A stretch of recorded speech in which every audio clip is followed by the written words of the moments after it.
Welcome sa Dries TV. Kung interesado ka sa ganitong news, huwag kalimutang isubscribe ang ating YouTube channel. Maraming salamat! So ayun, welcome back again sa ating YouTube channel mga kakimpaw, and sa update natin ito ang pag-uusapan natin ay tungkol sa mga importanteng kaganapan kina Kim and syempre kay Paula Avellino. Pero bago po ang lahat, maraming salamat sa inyong patuloy na pagsuporta at pagsubaybay sa mga daily update natin. Kaya naman bilang pasasalamat, narito po ang mga napili kong komento patungkol yan sa naging previous update. Una komento mula po ito kay Ginang Helenita Catalasan. Sabi niya dito, "Good evening, Ders. Alam mo, inulit ko ang The Alibay here in Paris, France. Ang Kim Pao ang inspiration, happiness, and my stress reliever. Ang panonood ko about Kim Pao, about Calendar Girl, tapos na si Idol 2025. So kung may Calendar Girl 2026, wag ninyong i-compare si Idol Kimi. God bless Dres and Kim Pao." Yes, Ginang Helenita Catalasan. Tama po kayo dyan. Wag na sana nilang ikumpara pa si Kim Chu and yung Calendar Girl ngayong pagpasok ng 2026, 'di ba? Kasi iba-iba po sila mga kakimpaw, 'di ba, ng level ng kagandahan. May natatangi silang kagandahan kaya ang ayaw ko lang yung kinukumpara sila sa isa't isa. So tapos na diyan si Kim Chu at every year naman talaga pinapalitan po ng Calendar Girl para po dito sa Tanduay. So give chance sa other, 'di ba? Kasi ang mapabilang po si Chinita Princess sa Calendar Girl napakalaking karangalan na nun mga kakimpaw. Talagang sinabi lang nila at pinatunayan lang po nila ng Tanduay na si Kim ang tunay na sexy, mina-appreciate at nakaka-appreciate po ng sexiness ng isang Chinita Princess. Meron kasi mga nagsasabi na, ay, di naman sexy yan. Payat-payat naman ni Chinita Princess, pero pag nakita niyo po si Kim Chu sa personal, sobrang ganda at hindi po siya payat.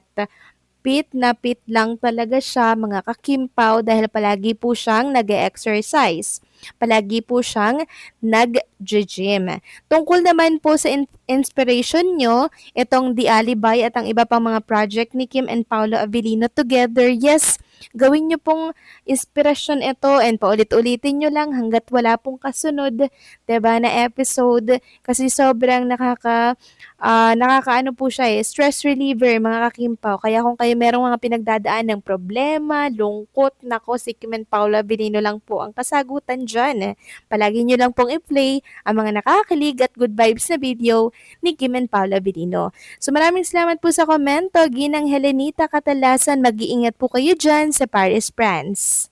Next comment naman mula po ito kay Ginang Bibian Karaig. Sabi niya okay lang na less exposure ang Kim Pao sa CSID ng Channel 2, ABS-CBN Happy kami talaga pag Kim Pao kaya love namin mga Kim Pao. They love Kim Pao too. Thanks and mabuhay. And to you, Miss Ders.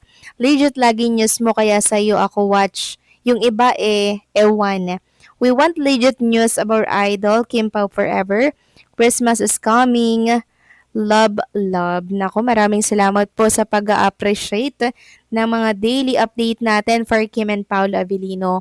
Makakaasa po kayo ng mga legit lang ang ating mga ilalabas na balita para po sa kanilang dalawa. And tama po kayo dyan, okay lang na less exposure si Kim and Paolo Avellino para po sa Christmas Station ID ng ABS-CBN. Kasi kahit na less exposure po sila, grabe naman po yung epekto na pinakita po ng ABS-CBN. Talagang pinakilig po ang maraming Kim Pao fans. Kaya higit pa po sa less exposure yun. 'Di ba? Maging thankful na lang tayo na lagi po silang nabibigyan ng exposure unlike po sa iba, 'di ba? So maraming salamat sa komento, Ginang Bibian Karaig. God bless po sa inyo at mag-iingat kayo palagi. So eto na nga, pag-usapan na natin mga kakimpaw ang mga topic po na nakalap natin sa gabing ito at unahin na nga nating pag-usapan ang naging post po or shinare ng Kimpaw Green Heart Unity na group.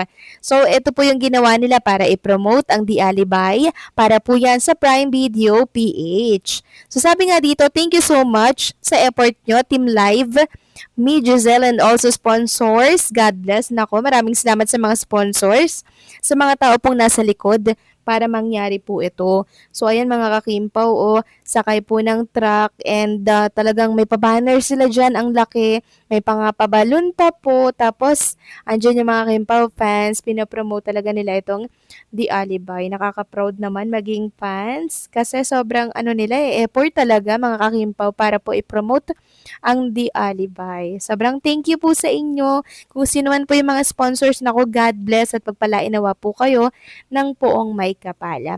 Samantalang next topic naman tayo mga kakimpaw. Isang wish ng isang bata na naman po ang natupad dahil kay Kim Chu. Tuwang-tuwa tuloy si Ayesha. Sabi po sa post ni Ayesha, "Thank you po Ate Kim Chu. Palagi po akong nagpapabili kay Mama ng mga ganitong tulad ng blind box tuwing pupunta po kami ni Mama sa mall. Di po mabili ni Mama kasi po mahal. Kaya ibang toy yung nabibili ko. Pero okay lang po yun kasi mas may importante pa po kaming dapat bilhin. Thank you po Ate Kim, natupad yung wish ko dahil sa iyo.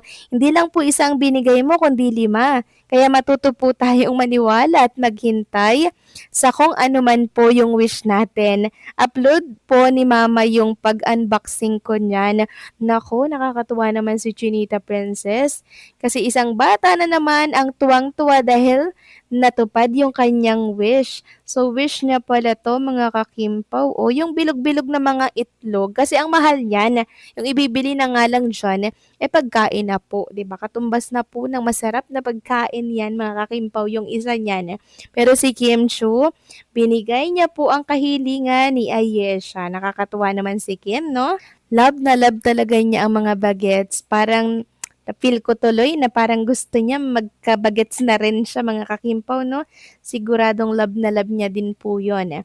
Samantalang next topic naman tayo. Pag-usapan natin mga kakimpaw, itong nakita ko pong picture ni Kim and Paolo Avellino, kuha po ito sa gilid ng swimming pool. So parang nasa isang resort sila dyan, nagmo-moment-moment, 'di ba? Gumagawa ng moment, gumagawa ng memories, 'di ba? Sabi nga dito na nag-upload, Kim Pao is the popular love team name for Filipino actors Kim Chiu and Paolo Avellino. The name gained prominence after their chemistry in the mystery thriller series din ng 2023, leading to more collaboration such as the film My Love Will Make It Disappear and the recent series The Alibi. The term is also used by their dedicated fan base to refer to the duo. So, grabe naman yan. Saan kaya nakuha tong picture na to mga Kimpaw? Sa picture talaga ako kinilig. Kasi makikita natin dito na sobrang bagay talaga ni Kim and Paolo Avellino. Makikita din natin na ang saya nila. Parang wala nang iba pang hanap yung isa't isa sa kanila mga kakimpaw, no? So sana matupad na po yung minamanifest natin na makasal sa simbahan si Kim and Paolo Avellino at magkaroon ng mga supling. Yan na lang po yung kulang sa kanila mga kakimpaw. Dahil lahat nasa kanila na. 'Di ba? Agree ba kayo dito mga kakimpaw? Please comment down below.